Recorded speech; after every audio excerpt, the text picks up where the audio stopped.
সুপ্রিয় শ্রোতা, গল্প পাঠের আসর চ্যানেলে শুনতে যাচ্ছেন অতীন বন্দ্যোপাধ্যায় রচিত নীলকণ্ঠ পাখির খোঁজে উপন্যাসটির 10ম পর্ব। আমি ওয়ারা করিম, সাথে থাকুন। বোরখা গায়ে জোটন চলে যাচ্ছিল। এই অঞ্চলের সকলে দেখল আবেদ আলীর দিদি জোটন ফের চলে যাচ্ছে। কবে আবার সন্তান সন্ততি প্রসব করে ফিরে আসবে, কবে আবেদ আলী ফের ওর উত্তরদুয়ারি ঘরটা তুলে দিতে দিতে বৎসা করবে জোটনের সঙ্গে, তা যেন সকলের জানা। হিন্দু পাড়ার মেয়েরা এই ঘটনায় খিলখিল করে হেসে একে অপরের গায়ে গড়িয়ে পড়ল। দীনবন্ধুর দ্বিতীয় পক্ষের বউ খবর পেয়ে ড্যাফল গাছটার নিচে ছুটে এসেছে। মালতী ঝোপের ভিতর বেথুন ফল খুঁজছিল। সে জোটনকে দেখতে পেয়ে চিৎকার করে ডাকল, বৌদি, দেখা যান কাণ্ড, জুটি একটা ফকিরের লগে কই যাইতেছে। ঠাকুরবাড়ির বউরা পর্যন্ত পুকুর পাড়ে এসে দাঁড়ালো। হাতে মুশকিল আসান, বগলে কোরবানির গোস্ত এবং গলায় মালা তাবিজ। ফকির সাহেব ওপরের দিকে চেয়ে হেঁটে যাচ্ছেন। গায়ে শতচ্ছিন্ন আলখাল্লা, কাঁথার সেলাইয়ের মতো সেলাই সেখানে। যেখানে যে কাপড়টুকু পাওয়া গেছে তাই জুড়ে দিয়েছেন ফকির সাহেব, ঠিক এই আল্লাহর দুনিয়ার মতো। যেখানে যা পাওয়া গেছে এই দুনিয়ার জন্য তিনি হাজির করেছেন। এই মাঠ, গাছপালা, পাখি এবং নদীর তীর, তরমুজ ক্ষেত, সবই যেন এক শতচ্ছিন্ন সেলাই করা জব্বা। বিচিত্র দোআঁশ মাটি এবং জলের রঙে দুনিয়া রাঙিয়ে রেখেছেন আল্লাহ। তিনি এবার চোখ তুলে দেখতে পেলেন পেছনে জোটন বিবি। বোরখা পরে হাঁটতে কষ্ট হচ্ছে তার, তবু এই চেনা পথটুকু বোরখা পরে পার না হলে সম্মান থাকে না। তিনি তাকে জোরে পা চালিয়ে হাঁটতে বললেন। জোটন বোরখার ভিতরে পেতলের বদনা রেখে জোরে জোরে হাঁটার চেষ্টা করছে। এই গ্রাম মাঠ ফেলে সে চলে যাচ্ছে। নরেন দাসের বিধবা বোন মালতীকে এখন কিছু বলার ইচ্ছা। মালতীর হাঁসগুলি প্যাক প্যাক করছিল মাঠে। পুরুষ হাঁসটার জন্য মালতীর বড় কষ্ট। মালতীর শরীর আর আল্লাহর মাসুল তুলবে না ভেবে জোটনের ভিতরে ভিতরে কষ্ট হচ্ছিল। মাঠ ভেঙে কখনো নদী নালা অতিক্রম করে অথবা বাঁশের সাঁকোতে ওঠার সময় ফকির সাহেব জোটনের হাত ধরে পার করে দিচ্ছিলেন। তিনি সওদা করে ফিরছেন, হাতে পানি ফলের মতো মুশকিল আসানের লম্ফ, 3 দিকে 3 মুখ, কাজল জমানো গর্তে ছোট একটি কাঠি। 4 ক্রোশের মতো পথ। জ্যৈষ্ঠ মাস বলে নদীতে জল বাড়তে শুরু করেছে। ফকির সাহেব জোটনকে একটা পলাশ গাছের নিচে দাঁড় করিয়ে সামনের হাটে সওদা করতে গেলেন। নতুন মেহমান, ঘর আলো করে রাখবে। দূরবর্তী কোনো দরগার পাশে ফকির সাহেবের ছই দেয়া ছোট মাচানের ঘর। সাঁঝ লাগলে দরগার কবরে কত মোমবাতির আলো। আলোতে খানিক সময় ঝোপ জঙ্গল সাদা হয়ে থাকে। তখন তিনি কালো রঙের আলখাল্লা পরে মুশকিল আসানের লম্ফ জেলে অন্ধকার মাঠ ভেঙে গেরস্থ বাড়ির উঠোনে উঠে যান। মোটা গলায় হেঁকে ওঠেন মাঠ থেকে। গভীর রাতে মানুষেরা ভয় পায়। মুশকিল আসান করে বলতে বলতে উঠে আসেন। জবা ফুলের মতো চোখ লাল। রসুন গোটার তেল মুখে মেখে চোখ জবা ফুলের মতো করে না রাখলে মানুষ রাতে ভয় পায় না, পয়সা দেয় না। তখন ফকির সাহেবের মাচানে ফেরার স্পৃহা আর থাকে না। অন্ধকারের ভিতর, বিচিত্র সব ঘাসের ভিতর অথবা জমির আলে আলে এক ভয়ঙ্কর রহস্য জেগে থাকে। মনে হয় তার এই সব অলৌকিক রহস্যের ভিতর আল্লাহ কোথাও না কোথাও অদৃশ্য হয়ে আছেন। বাজার করে ফিরতে বেশিক্ষণ সময় নিলেন না ফকির সাহেব। হাট পার হলে বারোদের লোকনাথ ব্রহ্মচারীর আশ্রম। পলাশ গাছের নিচে শুধলেন। যাবেন নাকি একবার বাবা লোকনাথের আশ্রমে? জোটন বোরখার ভিতর থেকে বলল, তবে 4 পয়সার মিশ্রি কিনা লন। কিন্তু ফকির সাহেব যেন সহসা মনে করার মতো বললেন, কোরবানির গোস্ত নিয়ে যামো কি করে বাবার কাছে? তার চাইতে জ্যৈষ্ঠ মাসে বাবার উৎসবে আপনারে নিয়ে যামো। সুতরাং আর দেরি করা ভালো নয়, বেলাবেলি পৌঁছাতে পারলে হয়। আরো ক্রোশখানেক পথ। ওরা জোরে পা চালিয়ে হাঁটতে চেষ্টা করল। ফকির সাহেব বললেন, কতদিন ভাবছি একবার আপনার কাছে চইলা যাই, কিন্তু ভরসা ছিল না। কেন এই কথা কন? আমার সই ছোট, মেলা বন জঙ্গল, কবরখানা, বড় বড় শিরিষ গাছ, রাইতে ডর লাগতে পারে। আপনি আমার নয়নের মণি। বলার ইচ্ছা ছিল জোটনের, কিন্তু এত তাড়াতাড়ি এমন ভালোবাসাবাসির কথা বলতে পারল না। এ সময় বেলা পড়ে আসছিল, সূর্য মেঘনার অন্য পারে অস্ত যাচ্ছে। মাঠের পুকুরে অজু সেরে নামাজ পড়তে বসে গেলেন ফকির সাহেব। জোটনও পাশাপাশি বসে। যখন কেউ নেই আশেপাশে, কেবল ফাঁকা মাঠ, সূর্য অস্ত যাচ্ছে তো যাচ্ছেই। জোটন পা ভাঁজ করে ফকির সাহেবের পাশে বসে পড়ে তার মনে হলো সামনের গ্রামটাই বুঝি সেই প্রিয় সোলেমানপুর। তার প্রথম সাদী সম্বন্ধের কথা মনে হলো। গ্রামের সে বড় বিশ্বাসের ছোট বিবি ছিল, সেদিন সে যেন বেগম। তার সন্তানেরাই হয়তো দূরের মাঠে ঘুরে বেড়াচ্ছে। জোটন নিজের প্রথম সাদী সম্বন্ধের কথা ভেবে আকুল হতে থাকল। আস্তানা সাহেবের দরগাতে পৌঁছাতে ওদের রাত হয়ে গেল।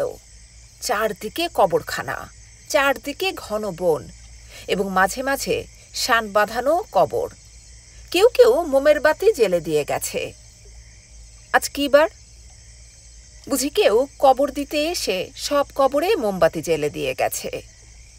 অন্ধকার রাতে লাঠি ঠুকে ঠুকে নিজের আস্তানার ভিতর ফকির সাহেব ঢুকে বললেন, ডর নাই গো বিবি, আপনি বোরখা খুইলা এবারে হাওয়া খান।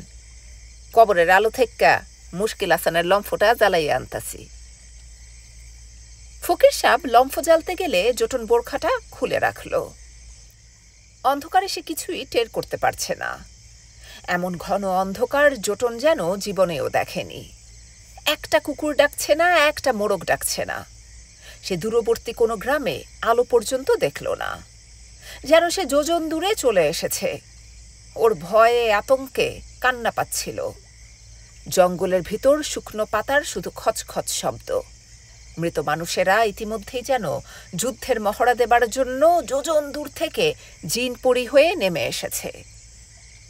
তখন দূরে মুশকিল আসানের আলো এবং শেয়ালের চিৎকার।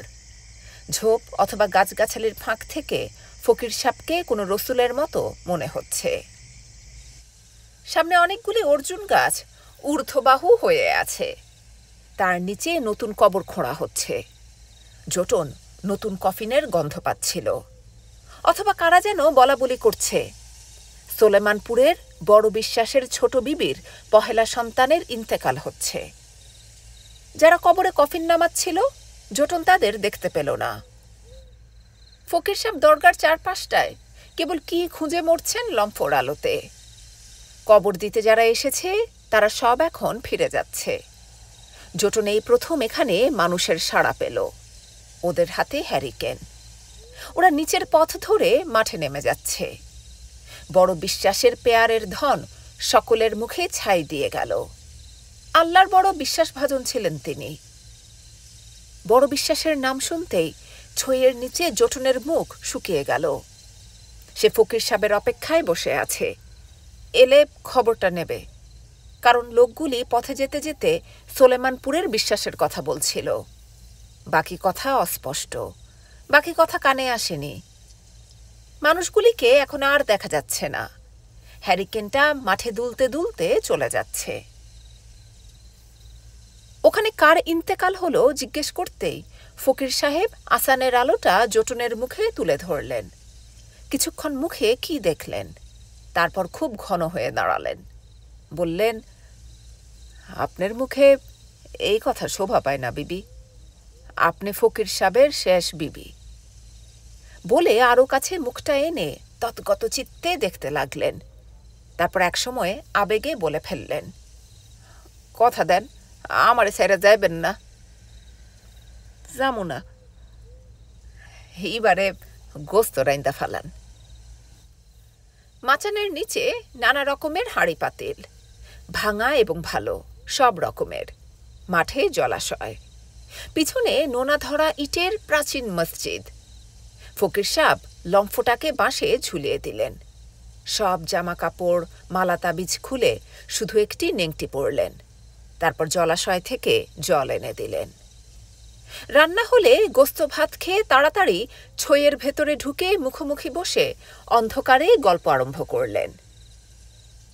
আর যখন অন্ধকার এই শয়তানের রাজত্ব গিলে খাচ্ছে, যখন মনে হচ্ছিল এই ঝোপ জঙ্গলের ভিতর পড়ি অথবা জিনেরা হেঁটে বেড়াচ্ছে, তখন একদল ধূর্ত শেয়াল নতুন কবরের দিকে সন্তর্পণে এগিয়ে আসছে। নেমে আসার সময় ওরা পরস্পর মাংসের লোভে খ্যাক খ্যাক করছিল।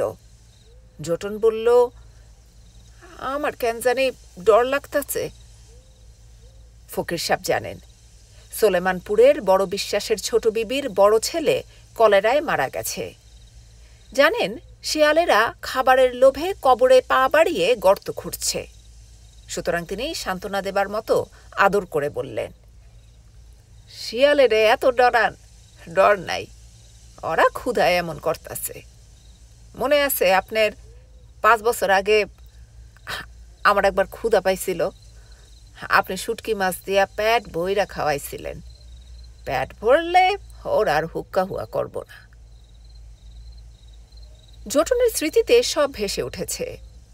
সেদিন ফকির সাহেব পরিপাটি করে ছেঁড়া মাদুরে খেতে বসেছিলেন। তিনি খেতে বসে দুবার আল্লাহর নাম উচ্চারণ করে আকাশে দেখেছিলেন।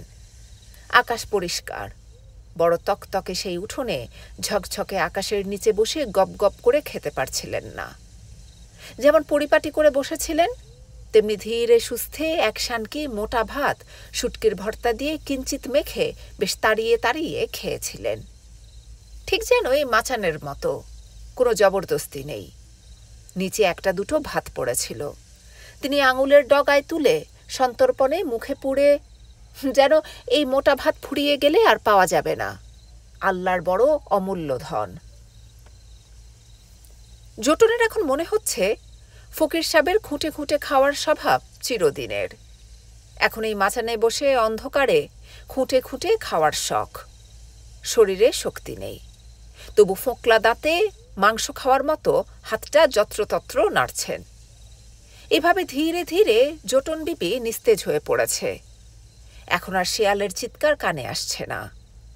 সোলেমানপুরের বড় বিশ্বাসের কথা মনে পড়ছে না। 13টি সন্তানের জননী জোটন। এই অন্ধকারে চুপি দিলে কিছুতেই তা বিশ্বাস করা যাবে না। তার বড় বেটা কাফনের ভিতর হাত পা শক্ত করে শুয়ে আছে, অথচ জোটনের জননী হবার শখ মরছে না। সে ফকির সাহেবের কোলে মাথা রেখে বলল, রাইতের বেলা সান্দেল্লাখান মুখখানা একবার দেখমু ফকির সাহেব। ধীর সুস্থির ফকির সাহেব এই মুহূর্তে খুঁটে খুঁটে খেতে এত ব্যস্ত যে চান্দের লাখান মুখখান আপনি আমার নয়নের মণি অথবা পানির মতো গড়বন্দি কইরা রাখতে ইচ্ছা হয়, এই ধরনের কোনো কথাই গলা থেকে উঠে আসছে না। জননী জোটনও সে কথার উত্তর পেতে জবরদস্তি করল না। খুঁটে খুঁটে ভাত খেতে সেও বসে গেল।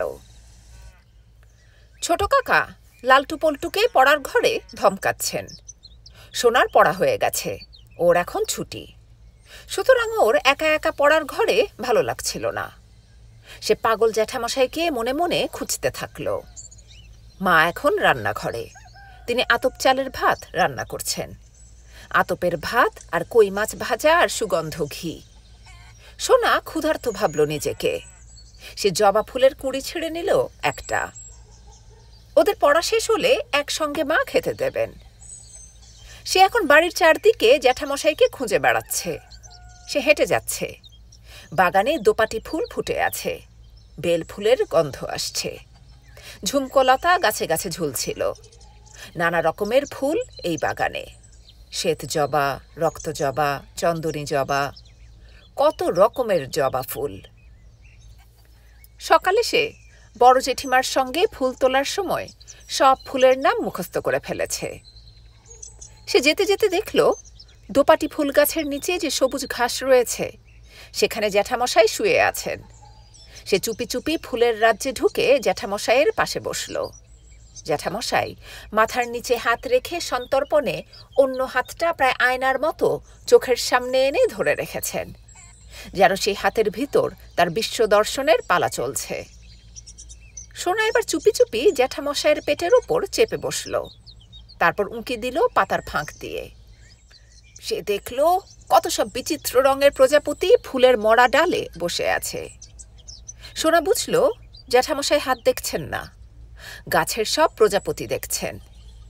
সোনা তখন পেটের উপর চেপে বসে ডাকল, জ্যাঠামশাই। মনীন্দ্রনাথ উত্তর করলেন না, শুধু হাসলেন। সোনা বলল, তামুক খাইবেন? তামুক আয় না দিমু। মনীন্দ্রনাথ বললেন, গ্যাত চোরেত শালা। সোনা আবার বলল, আপনার ক্ষুধা লাগে না জ্যাঠামশাই? মনীন্দ্রনাথ বললেন, গ্যাত চোরেত শালা। সোনা এবার রেগে বলল, আমিও আপনারে তবে গ্যাত চোরেত শালা কমু। মনীন্দ্রনাথ এবারেও হাসলেন। তারপর হাত তুলে মরা সেই ডালে বিচিত্র রঙের সব প্রজাপতি দেখিয়ে নিজে 2-3টে ঘাস মুখে পুরে দিলেন। তারপর দীর্ঘ সময় ধরে মুখটা হাঁ করে রাখলেন, যেন বলতে চাইছেন, আমার মুখ দেখো, গভর দেখো, আমার আলজিভটা কত বড় দেখো। তখন শামসুদ্দিন কি কাজে এ পাড়ায় নৌকা নিয়ে উঠে আসছে। ইসম এই সকালে নাও নিয়ে আউশ ধান কাটতে চলে গেল। এটা ভাদ্র মাস। মনীন্দ্রনাথ দোপাটি ফুলের সব বড় বড় গাছ, গাছের ভিতর তিনি নিজেকে কেমন আড়াল করে রেখেছেন, কেউ দেখতে পাচ্ছে না। সে গাছের ঝোপে ঢুকে গেলে সোনাকেও আর দেখা যাবে না। কেবল মনে হয় সেখানে সব ফুলের গাছ আর অজস্র দোপাটি ফুল, লাল, নীল, হলুদ রঙের ফুল ফুটেছে আর ঝরে পড়ছে। আর ঘাট পার হলে গোপাটের জল, জলে জলে নৌকা যাচ্ছে। বাবুরহাটের শাড়ি যাচ্ছে নৌকায়। বাদাম তুলে সোনালি বালির নদীতে এখন গিয়ে এইসব নৌকা পড়বে। শামু ফতিমার হাত ধরে ছোট কর্তার কাছে যাচ্ছে। শামু ছোট কর্তাকে দেখেই বলল, কর্তা, আপনার ডে লাইটটা নিতে এলাম। ছোট কর্তা বললেন, ডে লাইট দিয়ে কি হইব? ফুলুনের স্বাদই দিতাছি। কোনখানে দিবি? আসমানদির চরে। বৈঠকখানা গিয়াব, আমি দেখতাছি লাইটের অবস্থা কি। শামু ফুলের বাগান অতিক্রম করার সময় দেখল বড় কর্তা দোপাটি গাছের ভিতর শুয়ে আছেন, মাথার নিচে হাত, আর সোনা বড় কর্তাকে জড়িয়ে দুর্বা ঘাসের উপর শুয়ে আছে। সন্তর্পণে ওরা উভয়ে গাছের ভিতর কি যেন খুঁজে বেড়াচ্ছিল। ফতিমা শামুর সঙ্গে হাঁটতে হাঁটতে সোনাবাবুকে দেখতে পেল, বলল, আমি যাই বাজি। কই যাবি? বড় ঠাকুরের কাছে। যাও, কিন্তু বড় কর্তারে শুইও না, সোনাবাবুরেও শুইও না। এইসব ফুলের গাছ, পাতাবাহারের গাছ এবং লেবুর ঝোপ পার হলে গ্রামের পথ। ফতিমা ঘুরে গিয়ে সে পথের ওপর বসল, ডাকল, সোনাবাবু। সোনা পিটপিট করে তাকাচ্ছে ঝোপের ভিতর থেকে। সে বলল, তুই? বাজির লগে আইসি। ফিক করে হেসে দিল ফতিমা। ফতিমার কোমরে একটা বাবুরহাটের ছোট শাড়ি জড়ানো, নাকে নথ, ছোট চোখ এবং সুরমা টানা চোখে, পায়ে মল। ফতিমা নড়লে অথবা হাঁটলে পায়ে ঝুমঝুম শব্দ হয়। গায়ের রং সবুজ এবং ঘন পাতার রং মুখে। সোনা বলল, ভিতরে আইবি? কি কইরা যামো? কেন, দোপাটি গাছগুলির ভিতর দিয়ে আয়। ফতিমা ফুলের ভিতর দিয়ে হামাগুড়ি দিল। সে লেবুর ঝোপে ঢুকে সোনার পাশে একটা পোষা পাখির মতো মুখ করে ফুলের মরা ডালে সেই সব প্রজাপতি দেখল। আর অবাক ফতিমা, সে লক্ষ্যই করেনি ঠিক পায়ের কাছে একটা গন্ধরাজ ফুলের গাছ। গাছটা ফুলে ফুলে সাদা হয়ে আছে। নিচে সেই আশ্বিনের কুকুরটা শুয়ে শুয়ে লেজ নাড়ছে। ফতিমাকে সামান্য অপরিচিত মনে হচ্ছিল। কুকুরটা মুখ হাঁ করে ঘেউ ঘেউ করবে ভাবছিল, কিন্তু যা ভাব সোনাবাবুর সঙ্গে, কুকুরটা আর কোনো কথা বলল না। মনীন্দ্রনাথ তেমনি শুয়ে আছেন। ডালপালা অতিক্রম করলে অফুরন্ত আকাশ। সেখানে মেঘের ভিতর অনেক দিন আগের সোনালি বালির চরে নৌকার পালের মতো একখানা মুখ ভাসতে দেখলেন। আর সেই অভ্যাস মতো একই কবিতার পাখিরা সারা মুখের ওপর উড়তে থাকল।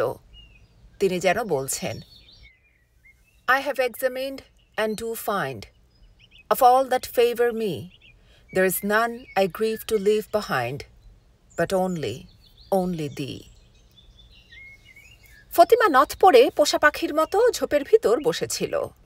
সে পাগল ঠাকুরের কথায় হাসছিল। কিছুই বুঝতে পারছে না। কিছু বুঝতে না পারলে ফতিমা হাসে। সোনা বলল, জ্যাঠামশাই ইংরাজি কইতাছে। আমি যখন জ্যাঠামশাইয়ের মতো বড় হমো, ইংরাজিতে কথা কমু। আমি ABCD পড়তে পারি। ফতিমা পাল্টা গাইল, বাজি কইছে আমারও স্কুলে ভর্তি কইরা দিব, আমিও পড়ুম। সোনা বলল, ভোরে কলা পাতার খাগের কলমে ABCD লেখলাম। তারপর সে বলতে পারত, নির্মল চরণে রত্নে বিভূষিত কুণ্ডলকরণে বললাম। কারণ পড়া শেষ হলে প্রতিদিনের মতো সোনা ঘাটে দাঁড়িয়ে আজ খাজা পাতাগুলি কুচি কুচি করে ছিঁড়েছে। তারপর বর্ষার জলে ভাসিয়ে দেবার সময় সরস্বতী দেবীকে প্রণাম করতে করতে বলেছে, আইছেন সরস্বতী, যাইবেন কই, হাতে পায়ে ধইরা বিদ্যাখানি লই। কিন্তু সোনা কিছুই বলল না, কারণ জ্যাঠামশাই বড় বড় চোখে তাকাচ্ছেন। কোনো দিকে চলে যাবার আগে তিনি এমন করেন। সোনা এবং ফতিমার কথা শুনে তিনি বিরক্ত হচ্ছেন। ফতিমা এক কথা বললে সোনা দু কথা বলছে। বাজি কইছে দন্দির হাট যাইয়া বই আইনা দিব, মসজিদের বারান্দায় বসে আমি পড়মু। পাগল ঠাকুর তখন বললেন, গ্যাচ্চরেত শালা।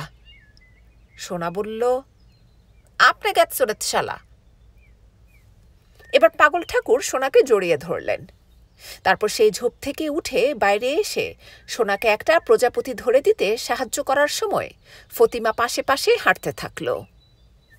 সোনা সেই প্রজাপতি নিয়ে কৌটার ভিতর ধরে রাখবার সময় বলল, এই প্রজাপতি লাগবো তোর? দেন। নিবি কি কইরা? ফতিমার গলাতে পাথরের মালা। ফতিমা কোমরের কাপড়টার প্যাঁচ খুলে ফেলল, একটা কচুর পাতা তুলে আনল। গাছের ছায়ায় দাঁড়িয়ে নিবিষ্ট মনে দুজনে প্রজাপতিটা কচু পাতায় রেখে মুখটা বন্ধ করে দিল। তারপর ফতিমার আঁচলে বেঁধে দিয়ে আবার জ্যাঠামশাইয়ের পিছনে ছুটতে থাকল। মনীন্দ্রনাথ ওদের নিয়ে অর্জুন গাছটা পর্যন্ত হেঁটে গেছেন। এখন বর্ষাকাল, সুতরাং নাও, নদী, মানুষ, এই শুধু দৃশ্যমান জগৎ। এখন কত তালের নৌকা, আনারসের নৌকা, করলার নৌকা নদী ধরে নেমে যাচ্ছে। এই নদী আর নাও দেখলেই মনে হয় কোথাও পলিন শুয়ে আছে। পলিনের স্মৃতি, পলিনের চোখ গুণ দেওয়া নৌকার মতো শুধু টানছে আর টানছে। দক্ষিণের ঘরে লালটু পল্টু এখনো পড়ছে। ওদের ছুটি হয়নি। ওরা সোনাকে পুকুর পাড়ে ঘুরতে দেখে চটে গেল। পুকুরের অন্য পাড়ে পাগল জ্যাঠামশাই, সোনা এবং টোডার বাগের সেই টরটরি মেয়েটা যেন এক হরিণ শিশু লাফায় আর নাচে। সোনাকে পেলে তো কথাই নেই। শুকনো দিন হলে মাঠে ছুটে গিয়ে জব খেতে হারিয়ে যেত। ওদের ছুটি হয়নি, সোনার ছুটি হয়ে গেছে। ওদের রাগ বাড়ছিল। সোনা মেয়েটার আঁচলে কি যেন বেঁধে দিচ্ছে। ওরা খেপে গেল। পল্টু বলল, দেখলি সোনা ফতিমারে শুইয়া দিল।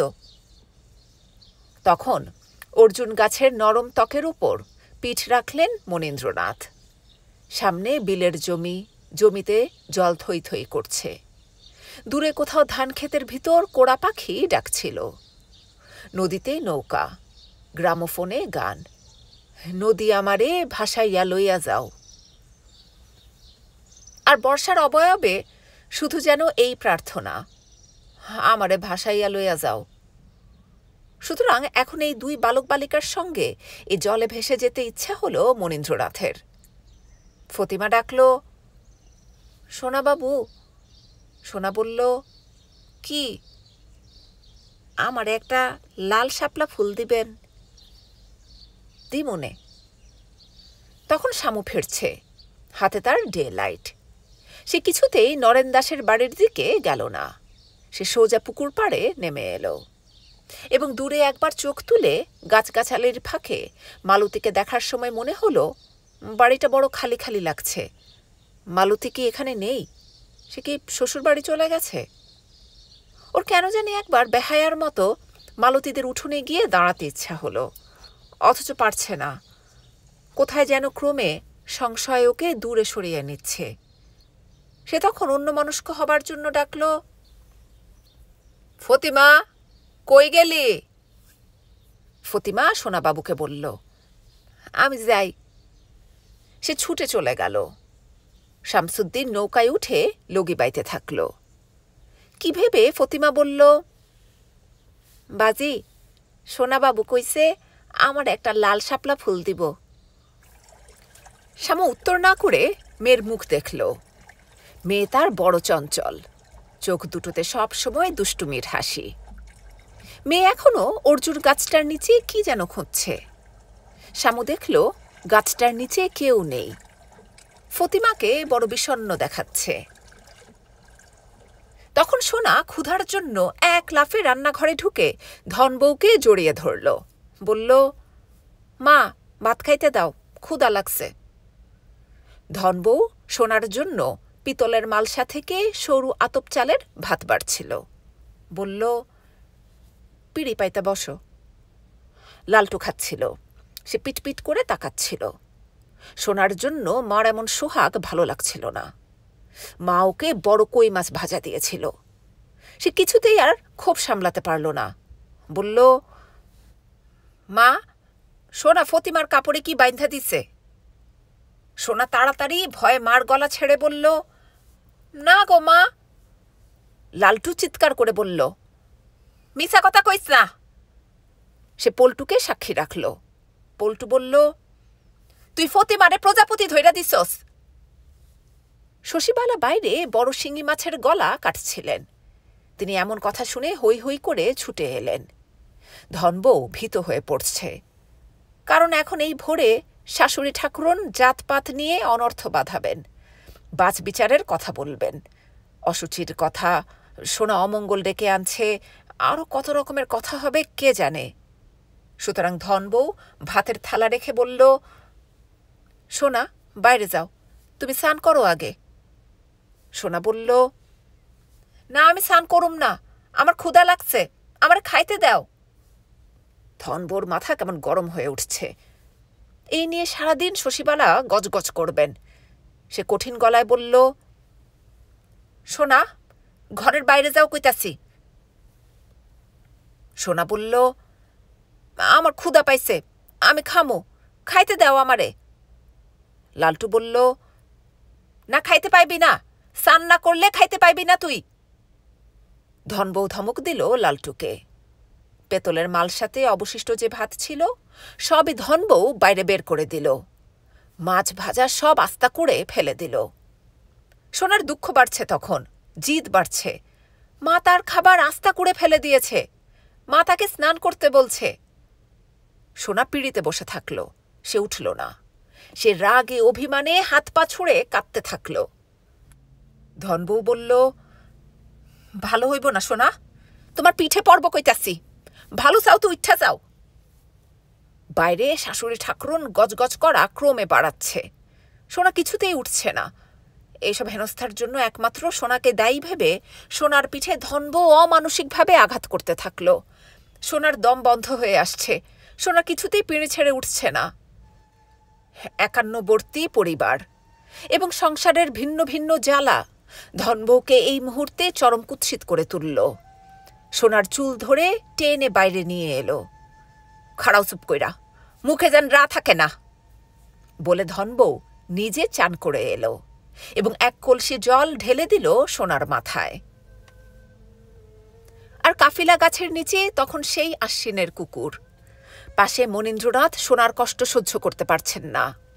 দুঃখে নিজে নিজের হাত কামড়ে ধরছেন, হাত থেকে রক্ত গড়াচ্ছিল।